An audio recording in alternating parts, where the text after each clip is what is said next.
क्या है unified pension scheme? आज हम बात करेंगे यूनिफाइड पेंशन स्कीम की।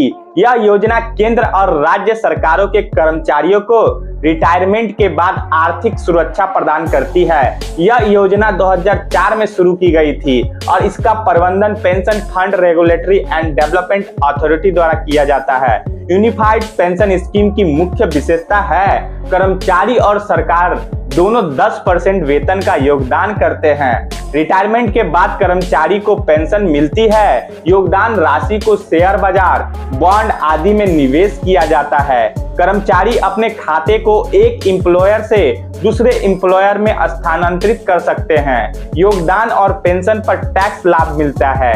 केंद्रीय मंत्रिमंडल ने बीते 24 अगस्त को एकीकृत पेंशन योजना यानी यूनिफाइड पेंशन स्कीम यूपीएस को मंजूरी प्रदान कर दी। यह योजना सरकारी कर्मचारियों को रिटायरमेंट के बाद सुरक्षित और सुनिश्चित पेंशन प्रदान करने की दिशा में एक बड़ी पहल है। 1 अप्रैल 2025 से प्रभावी होने वाली यह योजना न केवल सरकारी कर्मचारियों को भविष्य की चिंताओं से मुक्त करती है, बल्कि रिटायरमेंट के बाद उनकी वित्तीय सुरक्षा भी सुनिश्चित करती है। पिछले कुछ वर्षों में विपक्षी दलों ने राष्ट्रीय पेंशन योजना यानी एनपीएस को एक राजनीतिक मुद्दे के रूप में भुनाने का प्रयास किया। इसे आमतौर पर नई पेंशन योजना के रूप में भी जाना जाता है।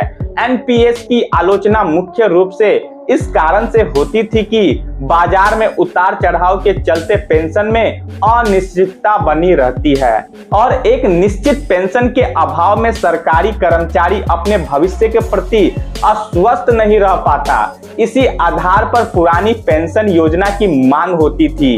यूपीएस ने पेंशन संबंधित सभी प्रश्नों को संबोधित किया है।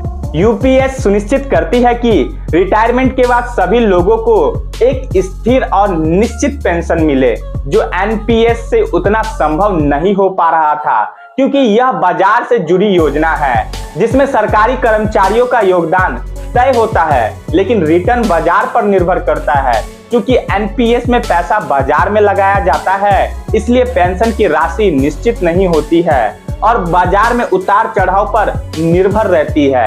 यह एनपीएस की आलोचना का एक उल्लेखनीय बिंदु था। यूपीएस की 3 प्रमुख विशेषताएं हैं। एक है सुनिश्चित पेंशन। यह पेंशन 25 वर्षों की न्यूनतम सर्विस के बाद रिटायरमेंट से पहले के अंतिम 12 महीनों में कर्मचारी के एवरेज सैलरी का 50% होगी। यूपीएस के तहत अगर कोई कर्मचारी 10 वर्षों के सर्विस के बाद रिटायर होता है तो उसे न्यूनतम 10,000 रुपए प्रति माह पेंशन मिलेगी। एनपीएस के तहत कर्मचारी अपने सैलरी का 10% योगदान देता है, जबकि सरकार 14% का योगदान देती है। यूपीएस में सरकारी योगदान बढ़कर 18.5% हो गया है, जबकि सरकारी कर्मचारी अपने सैलरी और महंगाई भत्ते का 10% योगदान ही देंगे।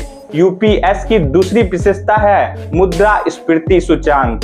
सभी प्रकार की पेंशन पर महंगाई राहत उपलब्ध होगी। इसकी तीसरी विशेषता है रिटायरमेंट पर एक मुफ्त भुगतान।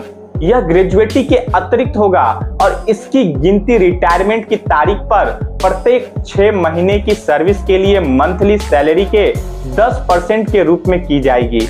राजस्थान, छत्तीसगढ़, झारखंड, पंजाब और हिमाचल जैसे राज्य 2003 से पहले की पुरानी पेंशन योजना यानी ओपीएस पर लौटने की घोषणा कर चुके हैं।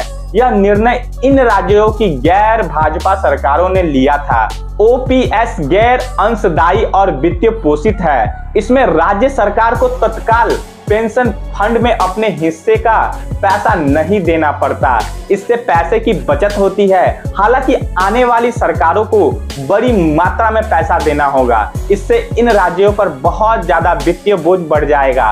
भारतीय रिजर्व बैंक के अनुसार 2023-24 में पेंशन के लिए विभिन्न राज्यों और केंद्र शासित प्रदेशों का कुल बजट अनुमानित 5.22 लाख करोड़ रुपए है, जो वित्तीय वर्ष 2020-21 के लिए 3.69 लाख करोड़ रुपए था। स्पष्ट है कि केवल 3 सालों में 41% की उछाल आई। यूपीएस पूर्व अनुमानित पेंशन प्रदान करके उन सरकारी कर्मचारियों को लाभ पहुंचाएगी जिन्होंने अपना पूरा जीवन राष्ट्र सेवा के लिए समर्पित कर दिया है।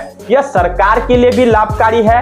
यूपीएस में सरकार और कर्मचारी अपने सैलरी का एक फिक्स अमाउंट योगदान देंगे। यह पेंशन फंड सरकार के वित्तीय पोषण के ढांचे को बनाए रखने में मदद करेगा। सरकारी खजाने पर यूपीएस के प्रभाव को कम करने के लिए रिटायरमेंट की उम्र बढ़ाने और सरकारी क्षेत्र में अधिक नए रोजगार के अवसर पैदा करने के बारे में गंभीरता से सोचा जाना चाहिए। इस तरह का वीडियो देखने के लिए चैनल पे नए हैं तो हमारे चैनल को लाइक, शेयर एवं सब्सक्राइब कर दीजिए। तो मिलते हैं हमारे नेक्स्ट वीडियो में, तब तक के लिए धन्यवाद।